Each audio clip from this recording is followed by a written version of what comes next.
Comment devenir une personne extraordinaire? Vous avez 3 choses à faire. La première, c'est de commencer par avoir beaucoup d'amour pour les personnes ordinaires. Parce que si vous ne passez votre temps qu'à aimer les gens riches, beaux, élégants, forts et puissants, rien ne vous garantit que vous deviendrez comme eux. Par contre, si vous développez de l'amour pour les personnes ordinaires, pour les petites personnes dans la société, vous allez commencer à vous rapprocher de ces personnes et comprendre à quel point elles sont importantes. Vous allez comprendre qu'il y a beaucoup de valeurs qui se trouvent cachées dans ces personnes ordinaires. Alors, je vais vous citer 3 exemples pour cela. Vous avez par exemple Mère Teresa, qui est une religieuse catholique qui avait pour dévotion son amour et son assistance envers les pauvres et les personnes démunies.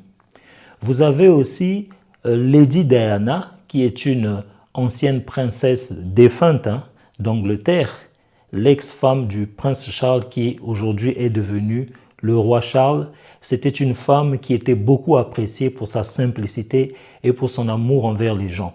Vous avez également en Afrique la défunte Edith Lucie Bongo, qui était la femme de l'ancien président du Gabon, qui s'était aussi distinguée par cette même qualité, c'est-à-dire l'amour pour les gens ordinaires.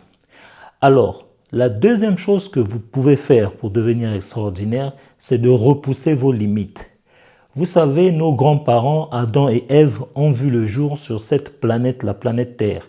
Mais un jour, les Russes et les Américains se sont dit, mais pourquoi devons-nous rester condamnés à vivre ici sans jamais chercher à regarder ce qui se passe de l'autre côté, au-dessus de nos têtes?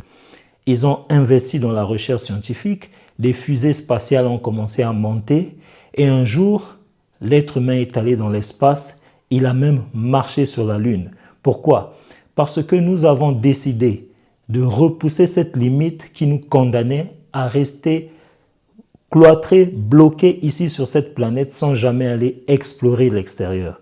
Donc si tu commences à repousser tes limites, tu deviendras une personne extraordinaire. La troisième et dernière chose que tu peux faire pour devenir une personne extraordinaire, c'est d'accepter de partager ta gloire et ta couronne même avec tes adversaires. Je m'explique. Quand les Américains ont marché sur la Lune, ils auraient pu dire « l'Amérique a marché sur la Lune ». Non, ils ont partagé leur gloire avec le monde entier. Ils ont dit « c'est un petit pas pour l'homme, mais un grand pas pour l'humanité ». Ça veut dire qu'à travers les Américains, nous les Bantous, nous avons marché sur la Lune, les Russes ont marché sur la Lune, les Chinois ont marché sur la Lune, parce que les Russes, les Bantous, les Chinois sont des êtres humains. Donc, les Américains ont partagé leur gloire avec l'humanité en disant que c'est un grand pas pour l'humanité. Ils ont inclus tout le monde. Je récapitule. Tu dois aimer les personnes ordinaires, tu dois repousser tes limites et tu dois accepter de partager ta gloire même avec tes adversaires. Tu fais ces 3 choses, tu verras comment tu deviendras extraordinaire. Merci.